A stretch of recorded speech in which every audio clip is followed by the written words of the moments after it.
सभी श्रोताओं का रामायण की कथा में हार्दिक स्वागत, अभिनंदन। बालकांड में आज विश्वामित्र का पूर्व चरित्र आप सभी लोगों के सामने प्रस्तुत किया जाएगा। बढ़ते हैं विश्वामित्र का पूर्व चरित्र की तरफ। राम से मिथिला के राजपुरोहित सतानंद जी विशेष रूप से प्रभावित हुए। सतानंद जी ने कहा, हे राम, आप बड़े सौभाग्यशाली हैं कि आपको विश्वामित्र जी गुरु के रूप में प्राप्त हुए हैं। वे बड़े ही प्रतापी और तेजस्वी महापुरुष हैं। ब्राह्मणत्व की प्राप्ति के पूर्व ऋषि विश्वामित्र बड़े पराक्रमी और प्रजावत्सल नरेश थे। प्रजापति के पुत्र कुश, कुश के पुत्र कुशनाभ और कुशनाभ के पुत्र राजा गाध थे। ये सभी सूरवीर, पराक्रमी और धर्मपरायण थे। विश्वामित्र जी उन्हीं गाध के पुत्र हैं। एक बार राजा विश्वामित्र अपनी सेना के साथ वशिष्ठ ऋषि के आश्रम में गए। चूंकि उस समय वशिष्ठ जी ईश्वर भक्ति में लीन होकर यज्ञ कर रहे थे, विश्वामित्र जी ने उन्हें प्रणाम किया और वहीं पर बैठ गए।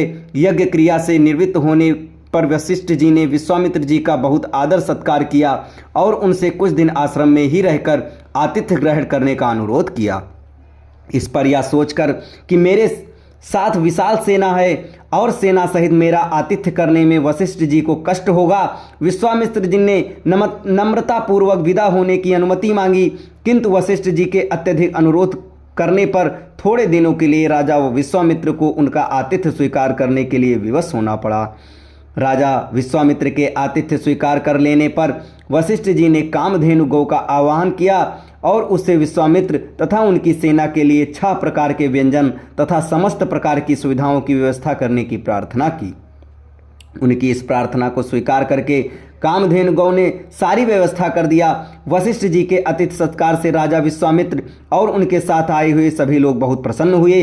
कामधेनु गौ का चमत्कार देखकर विश्वामित्र के मन में उस गौ को प्राप्त कर लेने की इच्छा जागृत हुई और उन्होंने वशिष्ठ जी से कहा कि ऋषि श्रेष्ठ, कामधेनु जैसी गौ तो किसी वनवासी के पास नहीं वरन राजा महाराजाओं के पास ही शोभा देती है, अतः आप इसे मुझे दे दीजिए।